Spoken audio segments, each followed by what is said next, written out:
In a city where power shields the corrupt and justice feels like a distant dream, one woman dared to stand her ground. Lana Rivera, a seasoned judge, thought her day would be like any other, until a routine traffic stop turned into a moment of unimaginable humiliation. A veteran police officer, drunk on authority, crossed a line he never should have. What began as an abuse of power spiraled into a full-scale war, uncovering a web of corruption that threatened to consume the entire city. With her career and life hanging by a thread, Lana found herself battling not only a ruthless system, but also betrayal from those she trusted most. Could one woman's courage dismantle a network of deceit that had gone unchecked for years? Or would the forces against her prove too powerful to overcome? Before we dive into this gripping story of justice, betrayal, and resilience, comment below where you're watching from today. And if you're as excited about this tale of courage as we are, don't forget to subscribe to the channel for more captivating stories like this one. The city was waking up, its streets bustling with morning traffic. Amid the chaos, Lana Rivera, an experienced and composed judge, drove her sleek sedan, heading to a crucial meeting. Her mind was sharp, focused on the day's agenda.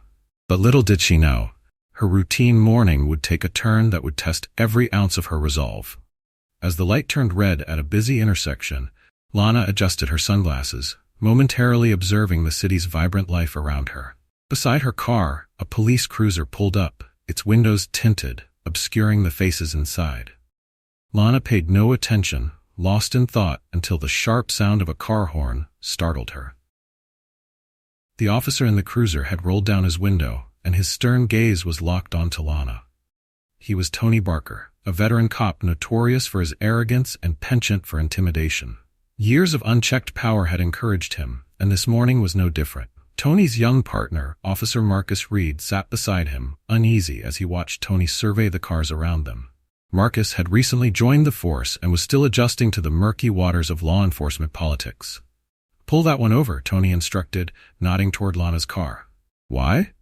"She hasn't done anything wrong," Marcus asked hesitantly. Tony smirked, exuding confidence. "Trust me, kid. This is how we keep things in check." The police car's lights flashed, and Lana calmly pulled her car to the curb. She rolled down her window as Tony approached with deliberate steps, his hand resting on his belt. The power dynamic was evident in his posture as he leaned closer to her. "Morning," he began, his tone sharp and aggressive. "This your car, ma'am? Or did you borrow it from someone?" Lana remained composed, offering a polite yet firm response.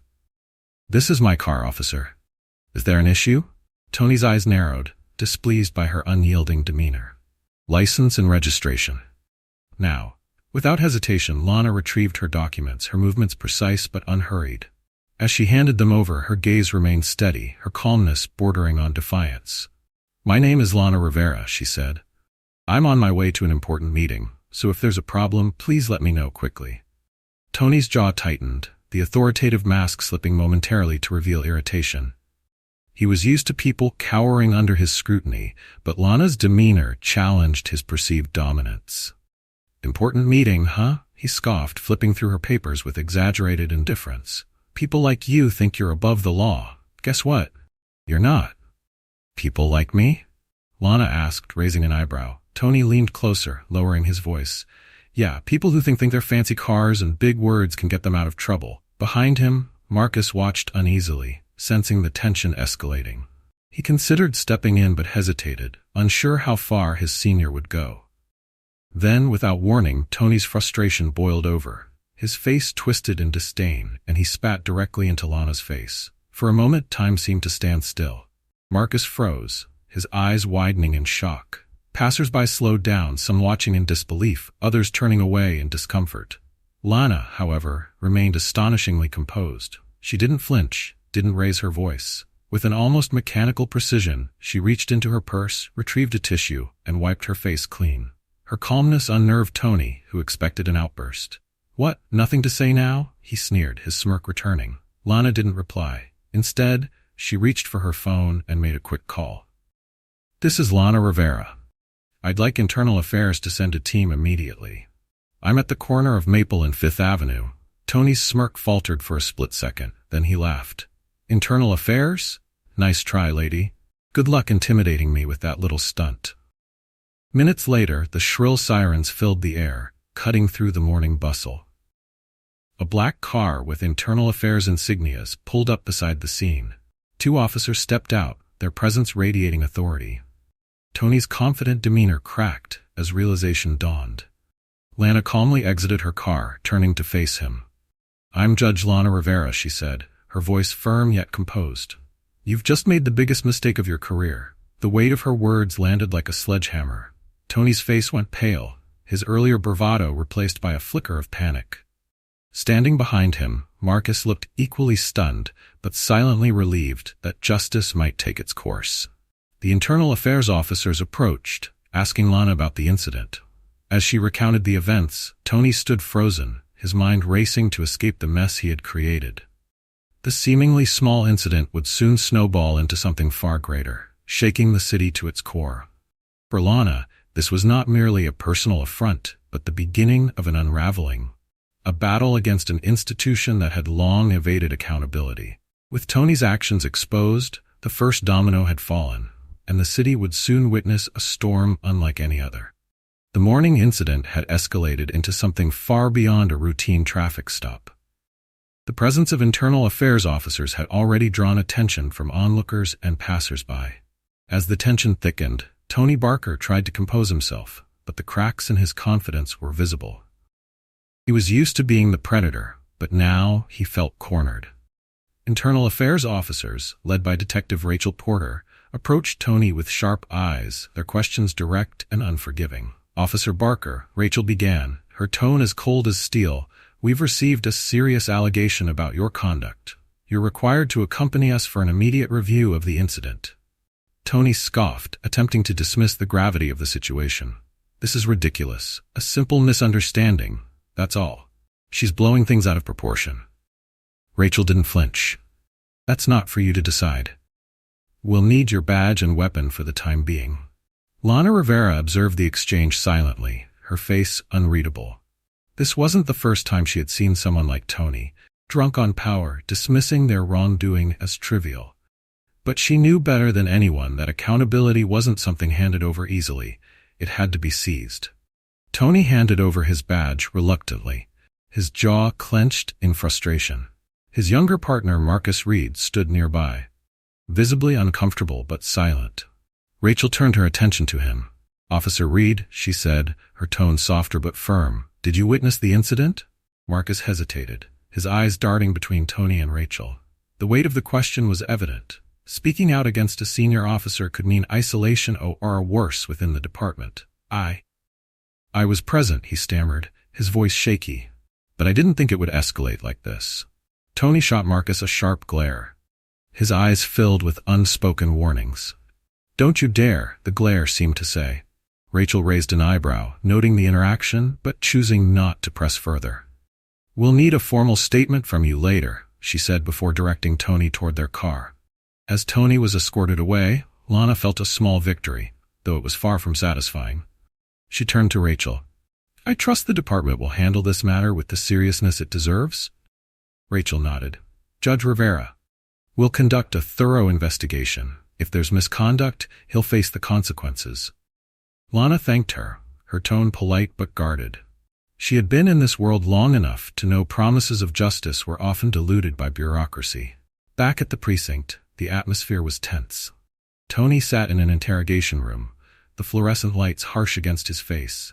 He maintained a defiant demeanor, but the nervous tapping of his fingers against the table betrayed his unease. Meanwhile, Lana returned to her office. She tried to focus on the cases piled on her desk, but found her thoughts drifting back to the morning's events. Something about Tony's reaction gnawed at her. His arrogance wasn't just personal, it felt institutional, as if he believed he was untouchable because the system would protect him. Her suspicions deepened when she received an anonymous email that evening. The subject line read, "There's more to the story." The email contained a single attachment, a grainy photograph of Tony shaking hands with Derek Cole, a high-ranking police commander. The caption below read, "Friends in high places." Lana stared at the screen, her instincts sharpening. She knew of Derek Cole by reputation. Though nothing had been proven, his name had surfaced in whispers of corruption and cover-ups. If Tony had been connected to Derek, this would not have been just a case of a rogue officer's misconduct. It would have been the tip of a much larger iceberg. The following day, Lana decided to follow up on the implications of the email. She contacted an old ally, Maggie Chen, a journalist known for her investigative prowess. Maggie had a knack for uncovering hidden truths and a Rolodex of informants willing to speak off the record. Lana, Maggie greeted her over the phone. "It's been a while. What's going on?" Lana explained the situation, careful not to divulge too much. "I need to know if Tony Barker's connections go deeper than they seem. Can you dig into his records?" Maggie chuckled softly. "You're asking me to poke the bear, aren't you? But sure, I'll see what I can find. Just don't get yourself killed, okay?" Lana smiled faintly. No promises. Meanwhile, at the precinct, Marcus was grappling with a moral dilemma. He knew what he had witnessed during the traffic stop was wrong, but speaking out against Tony could jeopardize his career. His colleagues were already whispering, their glances sharp with judgment. In the locker room, Marcus was approached by another officer, Eli Grant, a seasoned cop with a reputation for playing both sides of the field. "Word is you're involved in that Rivera thing," Eli said casually, leaning against a row of lockers. "I didn't do anything," Marcus replied defensively. Eli smirked. "Exactly. And maybe thy best mover you, keep your mouth shut and let the storm pass." Marcus frowned, feeling the weight of the unspoken threat. "And if I don't?" Eli's smirk faded, replaced by a cold stare. "Then you'd better hope you've got someone watching your back." By the end of the day, Lana received a call from Maggie. "I found something," Maggie said, her voice tinged with urgency. "Tony's been covering up more than just bad traffic stops. I've got records showing he's been manipulating evidence, and guess who authorized it?" "Derek Cole," Lana replied grimly, already anticipating the answer. Maggie paused. "You're digging into a dangerous hole, Lana. Be careful. These people don't play fair." Lana hung up, her resolve hardening. She knew she was onto something much bigger than one officer's misconduct. The system she had spent her career believing in was showing its cracks, and it was up to her to expose them. With her first leading hand, Lana was ready to take the next step.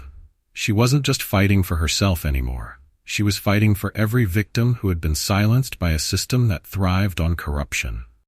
The battle had just begun, and Lana Rivera was determined to see it through. The deeper Lana Rivera delved, the more tangled the web of corruption became. What started as a single officer's misconduct rapidly expanded into something more sinister. This systemic problem implicated powerful individuals with vested interests in burying the truth. Lana's contact, Maggie Chen, sent a preliminary report based on her investigation. The report included names, financial transactions, and records of suspicious activity within the police department.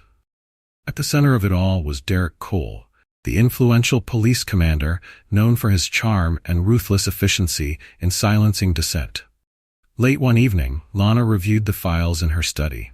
The dim light from her desk lamp illuminated the scattered papers, each a puzzle piece in a much larger picture. Financial records showed unaccounted-for cash flowing through accounts linked to officers under Derek's command. Even more damning were witness testimonies Maggie had uncovered, anonymous, fearful accounts describing bribes, extortion, and evidence tampering. One line caught Lana's eye. "They control everything, from the smallest traffic violations to murder investigations. Anyone who challenges them disappears." Lana leaned back in her chair, a chill running down her spine. The implications were clear. This wasn't just about Tony Barker anymore. It was about dismantling a network of corruption that stretched far beyond him. The next morning, Lana called a meeting with her small but trusted team of allies. Among them were Detective Rachel Porter from Internal Affairs, Michael Graves, a seasoned prosecutor, and Maggie Chen, who joined via video call. "This is bigger than I initially thought," Lana began, her tone firm but tinged with urgency. "We're dealing with an organized operation that has infected the police force at every level. We'll need airtight evidence if we want to take it down." Rachel nodded. "I've seen it before, officers working together to cover for one another. But Derek Cole? That's a whole different beast. He has connections, resources, and the backing of some very powerful people." Michael, who had handled corruption cases in the past, frowned. This won't just be about collecting evidence. Once they realize you're digging, they'll come after you, Lana. Hard. I'm aware, Lana replied, her voice unwavering. But we can't let that stop us. If we don't act now, more people will suffer. As Lana's investigation progressed, so did the pressure.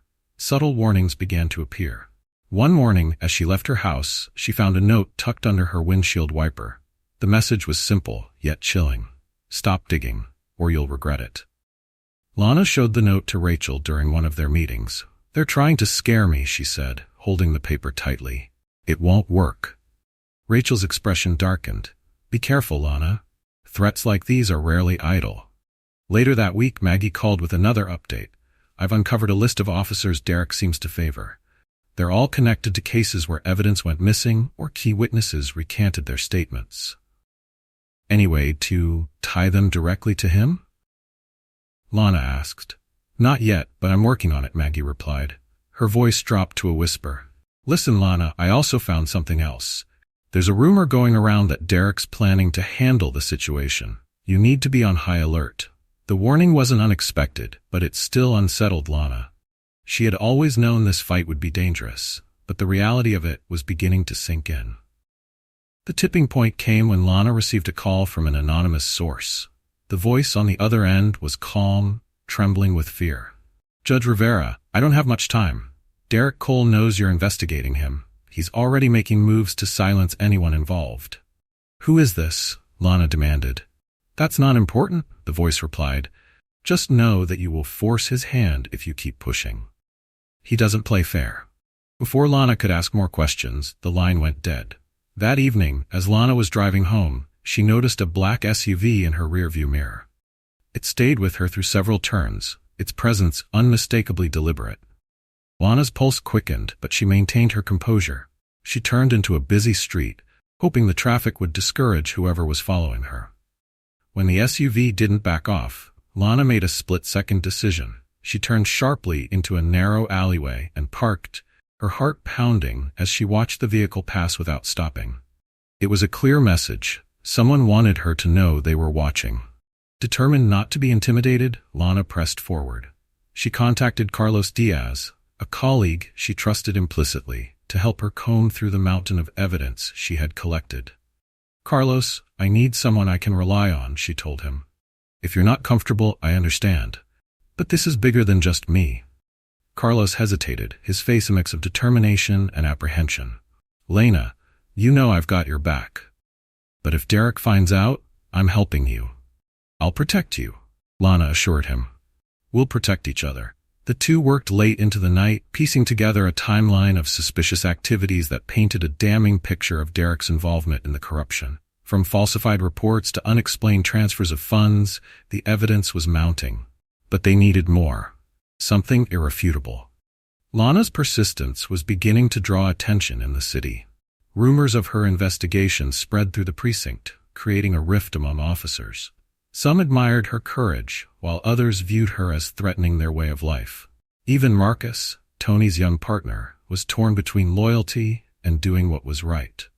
One afternoon, Marcus approached Lana outside the courthouse.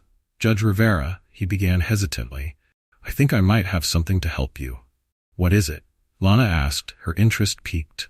I overheard Tony and Derek talking a few weeks ago, Marcus admitted, his voice barely above a whisper. They mentioned a cleanup car, people who make problems disappear. Lana's stomach churned. Marcus, this is important. Are you willing to testify? Marcus hesitated, fear flickering in his eyes. I'll think about it. But if I do this, I must know I won't be left hanging. You won't be, Lana promised, but we need your help to bring them down. The tension surrounding Lana's investigation continued to build. Every step she took brought her closer to uncovering the truth, but it also brought greater risks. The line between ally and enemy blurred, and the fight for justice became more difficult than ever. Still, Lana refused to back down. She had come too far to stop now, and the stakes were too high.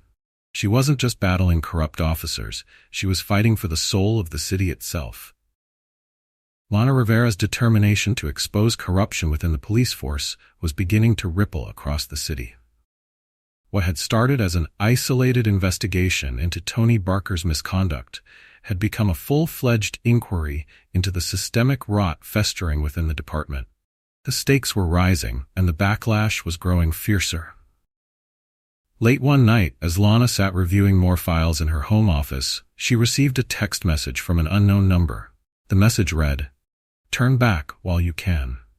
You don't know who you're dealing with." Lana stared at the screen, her grip tightening around the phone. The warning was vague, but the underlying threat was unmistakable. This wasn't the first time she had been intimidated, but the timing made it clear her investigation was hitting a nerve. Her instincts told her that Derek Cole was behind the message. She had already gathered enough evidence to suspect him as the orchestrator of the corruption, and he was likely feeling the walls closing in. Instead of letting the message shake her, Lana took a screenshot and sent it to Detective Rachel Porter. Moments later, her phone rang. "Another warning?" Rachel asked, her voice laced with concern. "Yes," Lana replied. "They're getting desperate. That means we're on the right track. Be careful," Rachel urged. "Desperation makes people dangerous. I'll have an officer discreetly patrol near your house, just in case." Lana thanked her, but didn't feel reassured. She knew the fight she had entered wasn't one where she could rely on others to protect her. The next morning, Lana met with Maggie Chen at a small cafe on the outskirts of the city. Maggie arrived with a laptop and several printed documents, her expression grim. "I've found more," Maggie said, sliding the documents across the table. "Transactions linked to Derek Cole's accounts, large sums of money coming in and out, tied to shell companies that don't seem to exist." Lana scanned the papers, her heart sinking with each line. The evidence was damning, but she knew it wasn't enough to bring Derek down. They needed something bigger, something irrefutable. "Do we have anyone willing to come forward?" Lana asked. Maggie hesitated. "Not yet. People are terrified of him, Lana. He's had years to build his empire, and anyone who crosses him either disappears or ends up ruined." Lana leaned back in her chair, deep in thought. "Then we'll have to push harder. There has to be someone out there who knows enough to help us." Maggie nodded, but looked unconvinced. "Just promise me you'll watch your back. Derek isn't the type to let this slide." Meanwhile, at the precinct, tensions were reaching a boiling point. Derek Cole was becoming increasingly paranoid, his once composed exterior beginning to crack. In his office, Derek confronted Tony Barker, who had been temporarily reinstated pending the outcome of the investigation. "You've brought this mess to my doorstep," Derek growled, slamming a file onto his desk. "Do you realize what you've done?"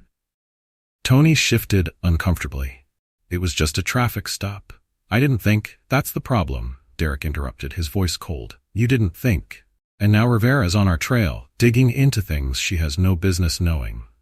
Tony looked down, his bravado diminished. "What do we do?" Derek smirked, though the confidence didn't quite reach his eyes. "We do what we always do. We make the problem go away." Later that evening, Lana was driving home when her car was suddenly struck from behind. The impact jolted her forward, and her vehicle skidded to the side of the road. She quickly unbuckled her seatbelt and turned to see a black SUV idling a short distance away. Before she could react, the SUV revved its engine and sped off, disappearing into the night. Lana's heart raced as she stepped out of her car to assess the damage. The back bumper was crumpled, but she was otherwise unharmed. Her phone buzzed in her pocket. It was Rachel. "Lana, are you okay? We just got a call about an accident near your location." "I'm fine," Lana said, her voice steadier than she felt. "But this wasn't an accident. Someone rammed me on purpose." Rachel cursed under her breath. "Stay where you are. I'm sending a patrol car." "No need," Lana replied, her resolve hardening. "I'm going to the station. This has gone too far." At the station, Lana met with Rachel and Michael Graves. She recounted the incident, her voice calm but filled with determination. "This wasn't just a warning," she said. "They're trying to eliminate me." Michael folded his arms, his expression grave. "If they're escalating to this level, it means they're running out of options. But it also means they're more dangerous than ever. We need to act fast," Rachel added. "If we don't take Derek down soon, he'll keep coming for you." Lana nodded, her mind already racing with plans. "We need someone inside his circle, someone who can give us the leverage we need to dismantle his operation." The breakthrough came unexpectedly. Marcus Reed, Tony's young partner, approached Lana at the courthouse. His face was pale and his hands trembled slightly as he handed her a flash drive. "What's this?" Lana asked. "Something I found," Marcus replied, his voice barely above a whisper. "Recordings of Derek and Tony talking about things. I didn't know what to do with it, but I couldn't just keep quiet." Lana's eyes widened. "Marcus, this could be exactly what we need. Are you willing to testify?" Marcus hesitated, fear flickering in his eyes. "I'll think about it. But if I do this, I need to know I'll be protected." "You have my word," Lana said firmly. That night, Lana listened to the recordings. The audio was muffled but clear enough to make out incriminating conversations about bribes, tampering with evidence, and even orchestrating threats against witnesses. The evidence was a goldmine, but it also painted a chilling picture of the lengths Derek was willing to go to maintain control. Lana knew the next steps would be critical. She was closer than ever to exposing the truth, but with every step forward, the danger increased. The storm was no longer on the horizon. It was here, and Lana was in its eye. Lana Rivera had uncovered a mountain of evidence against Derek Cole, but as the pieces came together, she realized the scale of the corruption extended beyond what she had imagined. The recordings provided by Marcus Reed revealed a network of illegal activities, bribery, extortion, and orchestrated threats, operating with impunity under Derek's command. The deeper she dug, the more the web of deceit expanded, touching political figures and influential businesses across the city. The next morning, Lana met with her team at a secure location, a modest conference room in a nondescript office building. Maggie Chen, Michael Graves, and Detective Rachel Porter were present. Marcus Reed had been invited as well, though his nervous glances suggested he regretted coming. Lana began the meeting by playing snippets from the recordings Marcus had given her. The room fell silent as Derek's voice echoed through the speakers, cold and calculating. "We can't afford loose ends. If someone talks, we make sure they don't talk again." Rachel's jaw tightened, her anger barely contained. This is more than enough to charge him with conspiracy and obstruction of justice. But he won't go down without a fight. Michael nodded in agreement. He'll deny everything and claim the recordings are fake. We need corroborating evidence, paper trails, witnesses willing to testify, anything to make the case airtight. Lana turned to Marcus, her gaze steady. "You've already risked so much by bringing these to me. Will you stand with us if it means taking Derek down?" Marcus hesitated, his hands fidgeting on the table. "I don't know. If I testify, my career is over. They'll come after me too." Maggie leaned forward, her tone soft but firm. "You're already in danger, Marcus. Staying silent won't protect you. It'll just give them more power. This is your chance to do the right thing." After a long pause, Marcus sighed. "I'll think about it. Just promise me I won't be left out to dry." "You have my word," Lana said, her voice resolute. Later that evening, Lana returned to her office to review additional documents Maggie had uncovered. Among them were financial ledgers detailing large sums of money funneled through offshore accounts, all tied to Derek and several high-ranking officers. One name stood out, Alan Prescott, a city councilman with a spotless public record, but a trail of shady dealings behind the scenes. Lana's suspicions deepened. If Alan Prescott had been involved, the corruption would have extended far beyond the police force. It was a conspiracy that reached the highest levels of city government. She picked up her phone and called Maggie. "I need you to dig into Alan Prescott. Check his financials, his connections, anything that ties him to Derek." Maggie groaned lightly. "You sure know how to keep me busy." "I'll see what I can find, but Prescott's a slippery one.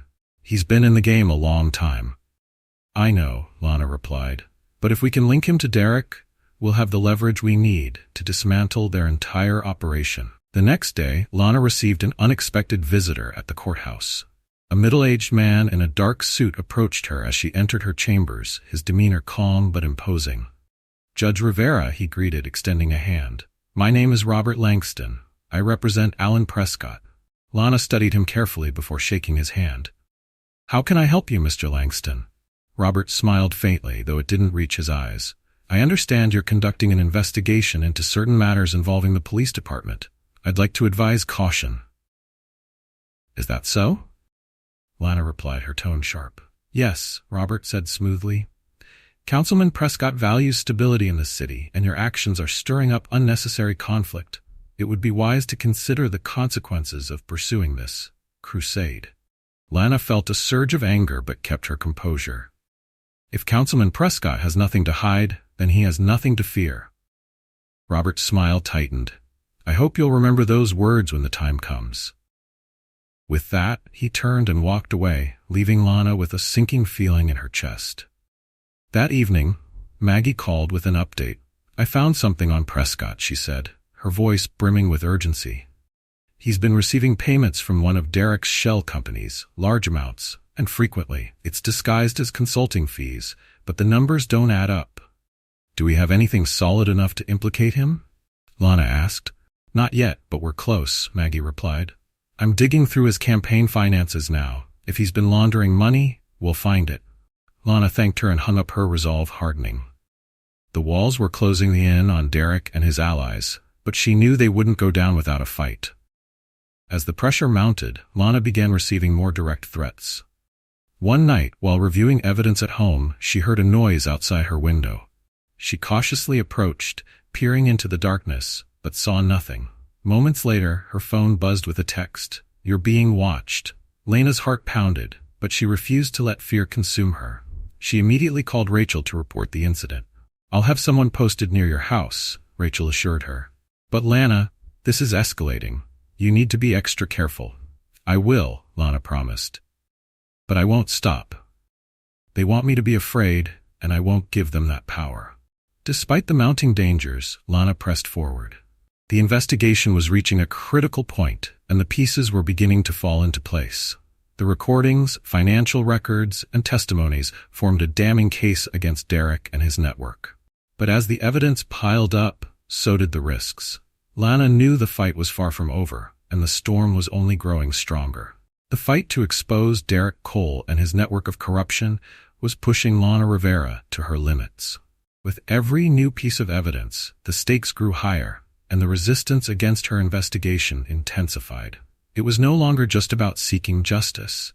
It was about survival. In the days following her confrontation with Alan Prescott's lawyer, Lana's life became a whirlwind of tension and danger.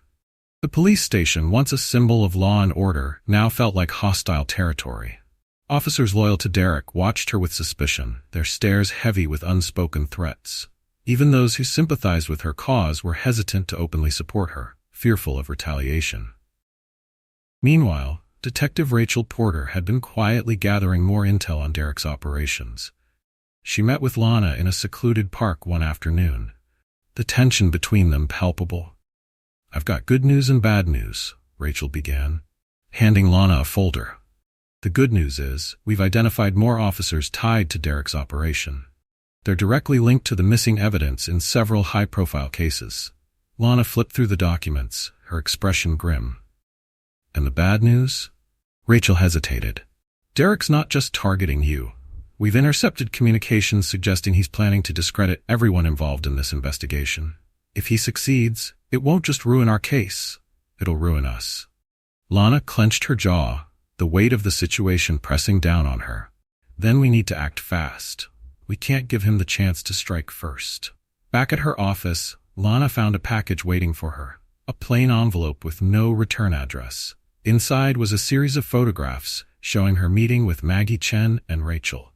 The message was clear. They knew everything.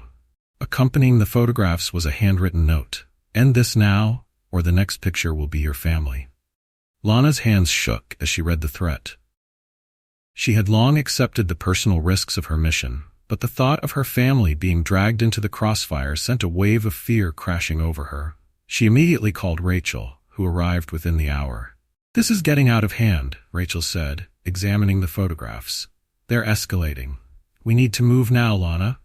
I agree, Lana replied, her voice steadier than she felt. It's time to bring this to the public.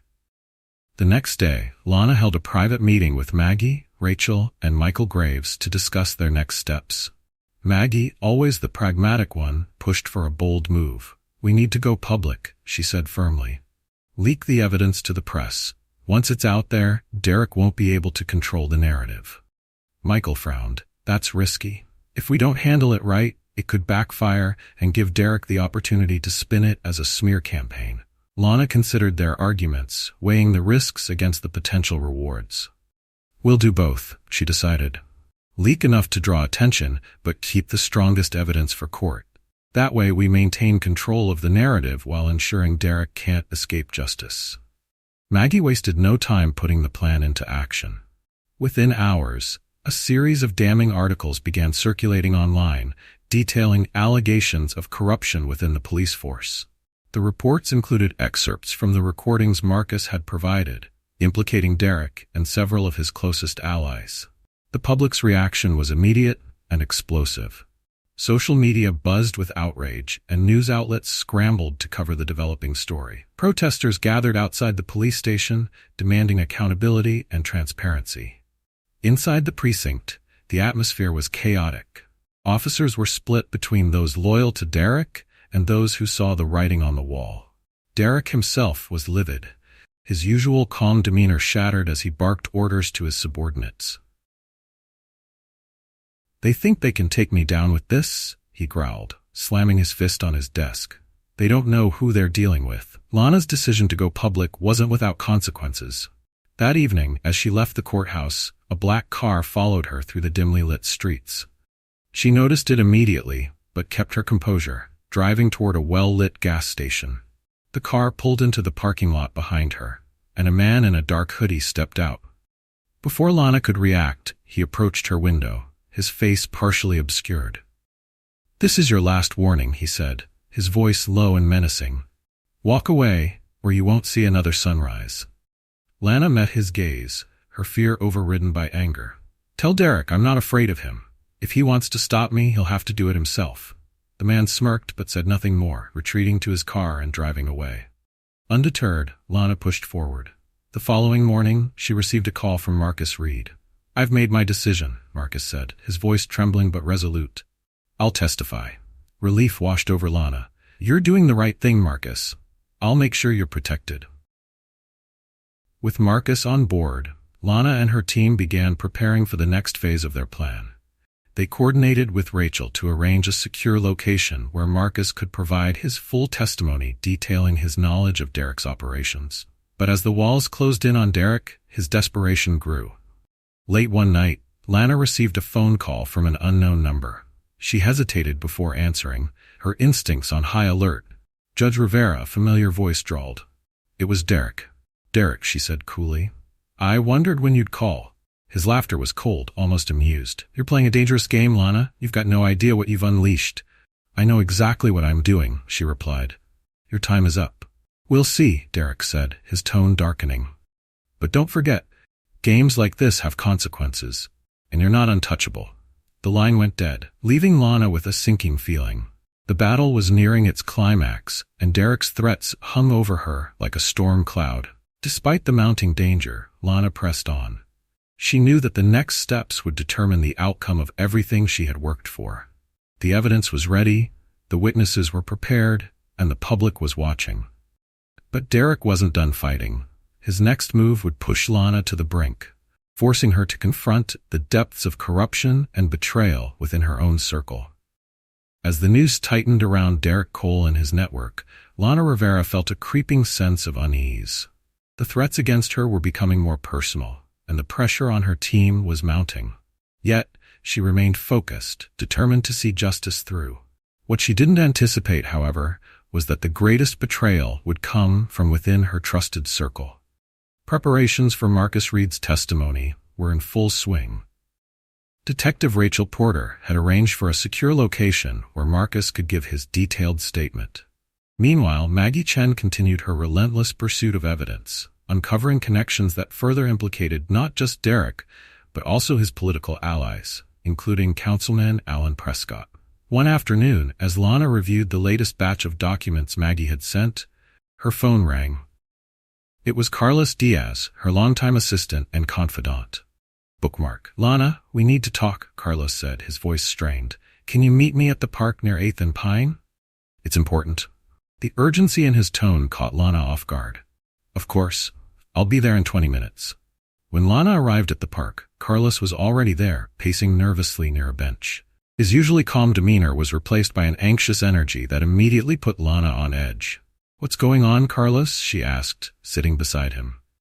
Carlos hesitated, his gaze darting around the park as if he feared being watched. "I need to tell you something, but you have to promise not to react until I've finished." Lana frowned. "Carlos, what is this about?" Taking a deep breath, Carlos began. "I've been helping Derek." Lana froze, her mind struggling to process his words. "What are you talking about?" "I didn't have a choice," Carlos continued, his voice filled with regret. "Derek approached me months ago. He knew about some indiscretions in my past, things I thought were buried. He threatened to ruin me if I didn't cooperate." "What did he make you do?" Lana asked, her voice low and steady, though her anger simmered beneath the surface. Carlos looked away, ashamed. "I gave him information about you and the investigation. Nothing major at first, but then it started getting worse. He wanted to know your plans, the evidence you were collecting, everything." Lana's hands clenched into fists. "Do you realize what you've done, Carlos? How many lives you've put at risk?" "I know," he said, his voice breaking, "but I couldn't keep doing it. That's why I'm telling you now. I want to make things right." The revelation left Lana reeling. Carlos, someone she had trusted implicitly, had been feeding information to the enemy, but as furious as she was, she also saw the fear in his eyes, the fear of a man trapped in a web he couldn't escape. "You're going to fix this," Lana said firmly. "You're going to help me take Derek down. Do you understand?" Carlos nodded, his relief palpable. "Whatever it takes." That evening, Lana called a meeting with Rachel, Maggie, and Michael to discuss Carlos's confession. "This changes everything," Lana said, pacing the room. "Derek's been one step ahead because of Carlos. We need to assume he knows most of what we've been planning." Rachel frowned. "Then we have to change our strategy. If Derek expects us to move in one direction, we hit him from another." Ugh, Michael leaned back in his chair, considering their options. "What about Carlos? Can we trust him to play ball?" "We don't have a choice," Lana replied. "He knows Derek's network better than anyone. If we use him correctly, he could be our best asset." Over the next few days, Carlos worked with Lana and Rachel to map out Derek's operations. His insider knowledge proved invaluable, revealing hidden connections and strategies that hadn't been apparent before. But the betrayal weighed heavily on Lana. While she needed Carlos's help, her trust in him was shattered. Every interaction with him was tinged with suspicion, and she found herself questioning whether he was truly on their side or simply trying to save himself. Meanwhile, Derek was growing more desperate. The public outcry over the corruption scandal was intensifying, and his once loyal allies were beginning to waver. In a last-ditch effort to regain control, he arranged a meeting with Alan Prescott and a few other key players. "We need to shut this down now," Derek said, his tone sharp. "Rivera's becoming a problem, and if she keeps digging, she'll take us all down." Prescott leaned back in his chair, his expression calm but calculating. "And what do you propose, Derek? More threats? That doesn't seem to be working." Derek's jaw tightened. "We go for the jugular. Take out her credibility, her allies, everything. Make her the villain." "And if that doesn't work?" Prescott asked, raising an eyebrow. Derek's smile was cold. "Then we make sure she's not around to finish this." As the days passed, the pressure on Lana and her team reached a fever pitch. The threats against her became more brazen, and tensions among her allies began to surface. One evening, as Lana prepared for a crucial meeting with Michael and Rachel, Carlos approached her with a grim expression. "There's something else," he said, hesitating. "What now, Carlos?" Lana asked, her patience wearing thin. "I overheard Derek talking about a contingency plan," Carlos explained. "If everything else fails, he's planning to flee the country. He's already made arrangements, fake passports, offshore accounts, the works." Lana's eyes narrowed. "Then we need to move fast. If he disappears, we lose our chance to bring him to justice." With this new information, Lana and her team devised a bold plan. They would use Carlos to lure Derek into a trap, setting up a meeting where they could confront him with the evidence they had gathered. It was risky, but they were running out of time. As the plan took shape, Lana couldn't shake the feeling that the real danger had yet to reveal itself. Derek was cunning, and she knew he wouldn't go down without a fight. The stage was set for a confrontation that would determine the fate of everything she had fought for. But with betrayal and danger lurking in every shadow, Lana had to question whether her team and her resolve would be enough to see it through. Lana Rivera's fight against Derek Cole was nearing its climax. With Carlos Diaz's insider knowledge and Marcus Reed's willingness to testify, the net around Derek was tightening. But the risks were greater than ever, and Lana knew that one misstep could destroy everything she had worked to uncover. The plan to trap Derek revolved around Carlos's access to his inner circle. With careful coordination, Lana and her team staged a scenario that would lure Derek into making a critical mistake. Carlos informed Derek of a supposed leak in the investigation, fabricated information designed to make Derek believe one of his trusted allies was about to betray him. "It'll work," Carlos assured Lana during their final briefing. "Derek's paranoid. If he thinks someone in his circle is turning on him, he'll want to handle it personally." Rachel Porter, who had been coordinating the operation with internal affairs, was less optimistic. "This is dangerous, Lana. Derek's not the kind of man who walks into traps easily. If he suspects anything, Carlos's life could be in danger." "I know," Lana replied. "But this is our best shot at getting him to incriminate himself. We'll have backup in place, and we'll move in as soon as we have what we need." Michael Graves, the prosecutor, leaned forward. "Are you sure Carlos is up for this? If he slips, Derek will see right through it." Lana glanced at Carlos, who nodded resolutely. "I can do this," he said. "I owe it to Lana and to myself to make this right." The meeting was set to take place in an abandoned warehouse on the outskirts of the city, a location Derek had chosen himself. It was secluded and offered him the illusion of control, but it also worked to Lana's advantage. Rachel had arranged for surveillance equipment to be installed in advance, ensuring that every word spoken would be recorded. On the day of the meeting, Carlos arrived early, his nerves barely concealed beneath a veneer of calm. He took a deep breath as he stepped into the dimly lit space, his eyes scanning the room for any signs of danger. Moments later, Derek entered, flanked by two of his most loyal enforcers. "Carlos," Derek greeted, his tone deceptively warm. "I hear you've got some troubling news for me." Carlos forced a smile, his hands trembling slightly. "Yeah. One of your guys, Eli Grant, has been talking. Word is he's made a deal with Rivera." Derek's expression darkened, his gaze narrowing. "Eli? That doesn't sound like him. Are you sure about this?" Carlos nodded. "I overheard him talking to someone. It was something about testifying. If he goes through with it, it could ruin everything." Derek paced the room, his jaw clenched in frustration. "I knew that snake couldn't be trusted. I'll take care of him."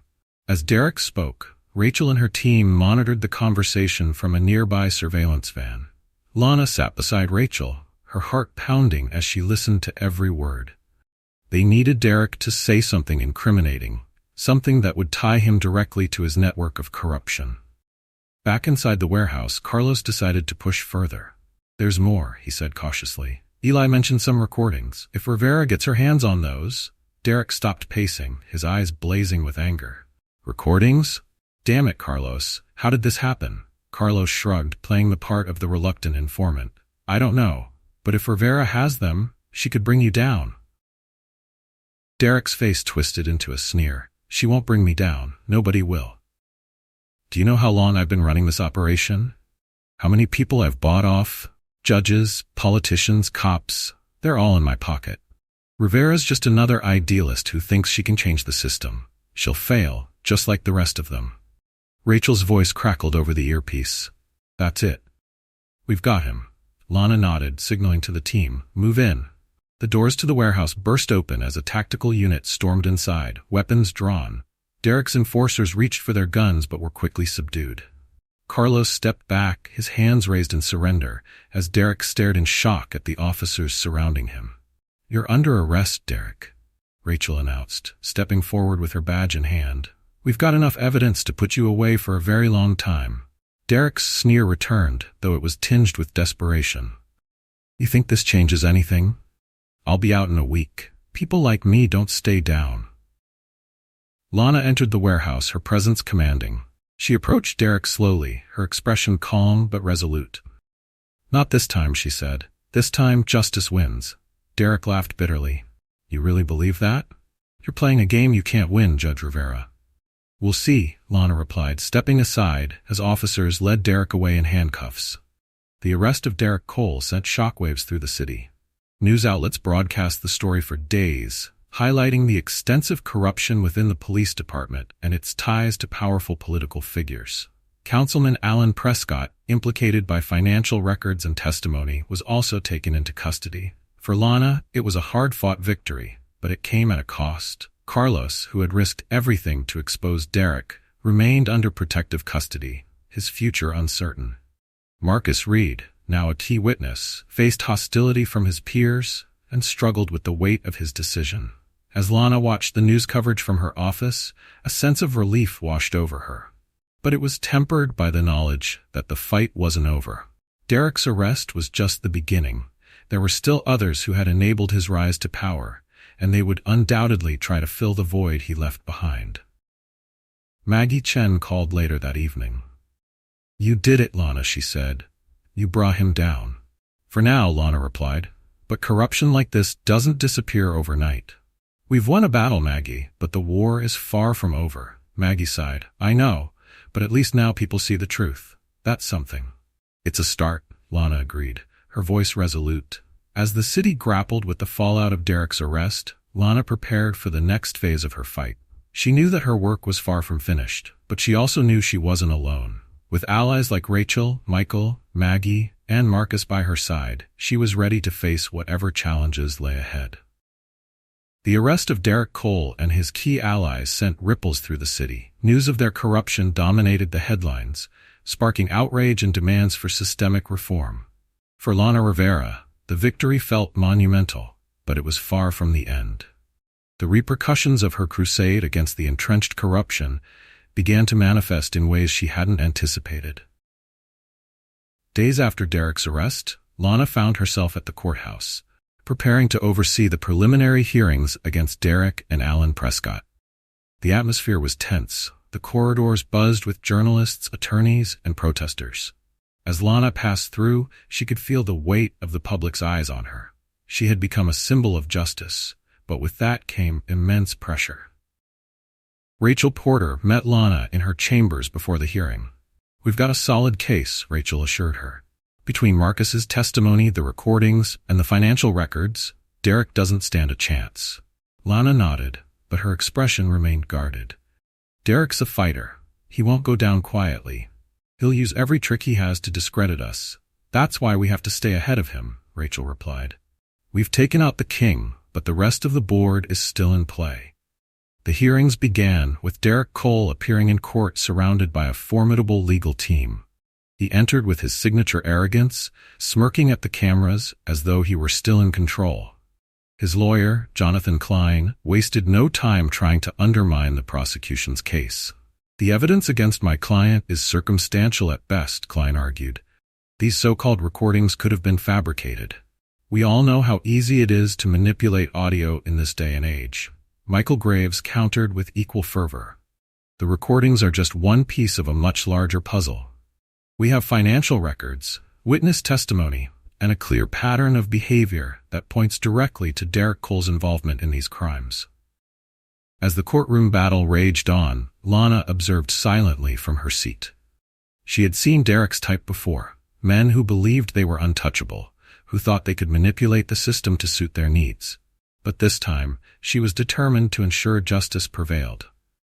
Outside the courtroom, the atmosphere was equally charged. Protesters gathered with signs demanding accountability, their voices echoing through the streets. But not everyone was on Lana's side. A smaller group of Derek's supporters had also gathered, chanting slogans about corruption in the justice system. To them, Derek was a scapegoat, a victim of political maneuvering. The tension between the two groups occasionally boiled over, requiring police intervention to keep the peace. For Lana, the mixed public reaction was a reminder that the fight for justice was never simple. As the hearings progressed, Lana's personal life began to show the strain of her mission. Death threats became a daily occurrence, some more direct than others. One evening, as she returned home, she found her mailbox smashed, with a chilling note stuffed inside. "You're next." Rachel increased security measures, assigning officers to patrol Lana's house around the clock. But the constant surveillance only added to Lana's stress. "It's not just me they're targeting," Lana confided to Maggie during one of their late-night calls. "They're going after my family, my friends. Anyone connected to me is a potential target." Maggie's voice was steady. "That's how they operate. They want to isolate and and you make you feel like you're fighting alone. But you're not, Lana. You've got a whole city behind you." In the days leading up to the trial, Lana received a surprise visit from Carlos Diaz. Since the operation that led to Derek's arrest, Carlos had remained under protective custody, his movements carefully monitored. "Lana," Carlos began, his tone heavy with guilt, "I need to say something." Lana motioned for him to sit, her expression unreadable. "What is it, Carlos?" Carlos took a deep breath. "I've been going over everything I did for Derek, and there's one thing I haven't told you. There's someone else, someone higher up than Alan Prescott. Someone who's been pulling the strings from behind the scenes." Lana's eyes narrowed. "Who?" Carlos hesitated, as if the words themselves carried weight. "His name is Victor Hale. He's a lobbyist with deep connections in the government." Derek answered to him, not the other way around. The revelation hit Lana like a thunderclap. She had suspected there were others involved, but hearing it confirmed he reignited her resolve. "Why didn't you tell me this sooner?" she demanded. "I didn't think it mattered," Carlos admitted, "but now I realize Derek's just the tip of the iceberg. If you really want to dismantle this system, you have to go after Victor." Armed with this new information, Lana called an emergency meeting with Rachel, Michael, and Maggie. "Victor Hale," she began, placing a file on the table. "Carlos says he's the one pulling the strings." Rachel frowned. "I've heard of him. He's a power broker, a behind-the-scenes operator. If he's involved, taking him down will be even harder than taking down Derek." Michael nodded. "Victor's smart. He won't leave a paper trail. We'll need to build a case from the ground up, just like we did with Derek."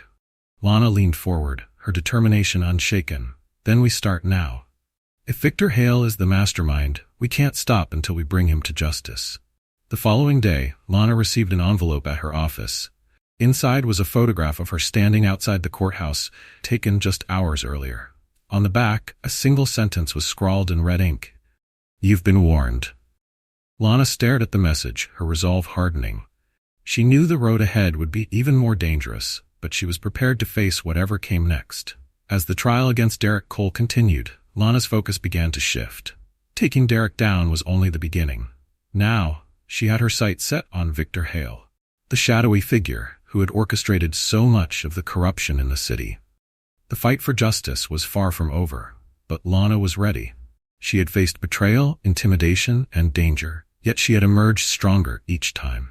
Now, she would take the fight to the heart of the system, exposing the rot at its core. The battle against corruption was no longer confined to Derek Cole and his network. Lana Rivera now had a new target, Victor Hale, a powerful lobbyist and the mastermind behind the system of bribery, intimidation, and lawlessness that plagued the city. The revelation of Hale's involvement had reignited Lana's determination, but it also brought with it a new wave of threats and challenges. Lana spent the next several days diving into every piece of information she could find about Victor Hale. Maggie Chen's investigative skills proved invaluable, uncovering a web of corporate ties, political donations, and off-the-record meetings that painted a damning picture of Hale's influence. "He's careful," Maggie explained during a late-night strategy session. "There's no direct evidence linking him to Derek or the others, but everything points to him being the puppeteer." Rachel Porter, ever pragmatic, voiced her concerns. "Even if we prove Hale's involvement, getting a conviction will be nearly impossible. He's too connected, too protected." Lana leaned forward, her eyes blazing with determination. "Then we'll have to dismantle his protection, piece by piece." The next phase of their plan involved digging deeper into Hale's operations. Lana and her team identified several individuals who had worked closely with him over the years, hoping one of them might crack under pressure. Among them was Edward Keene, a former aide who had left Hale's employ under suspicious circumstances. Rachel tracked Keene to a small town several hours outside the city. Lana decided to visit him personally, knowing that convincing him to cooperate would require a delicate touch. When Lana arrived at Keen's modest home, she found a man who looked as though he had aged decades in just a few years.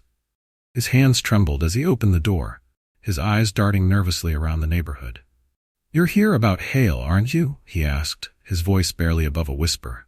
"Yes," Lana replied. "We're building a case against him. I need your help."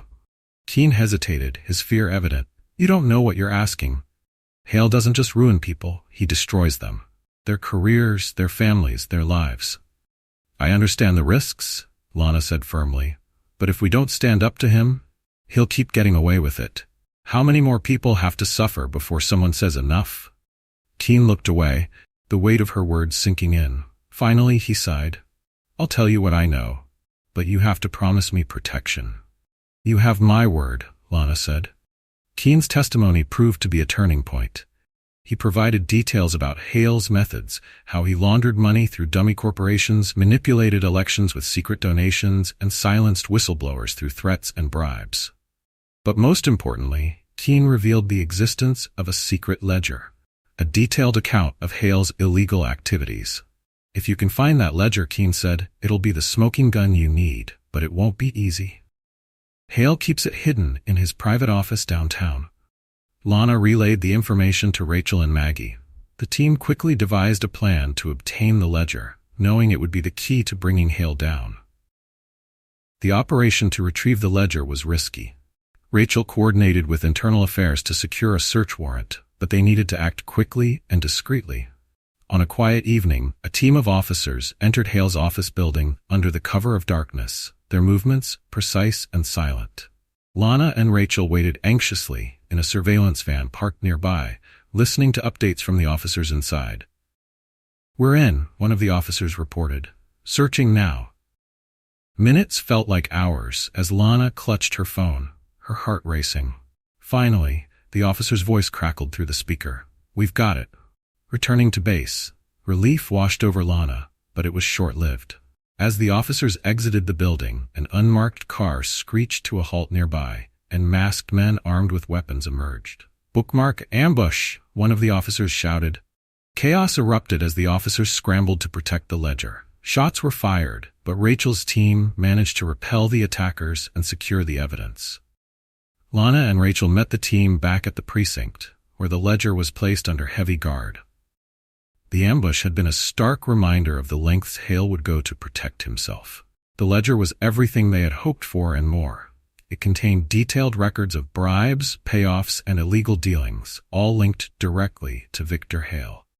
With this evidence, Lana and Michael Graves prepared to file charges that would bring the lobbyist's empire crashing down.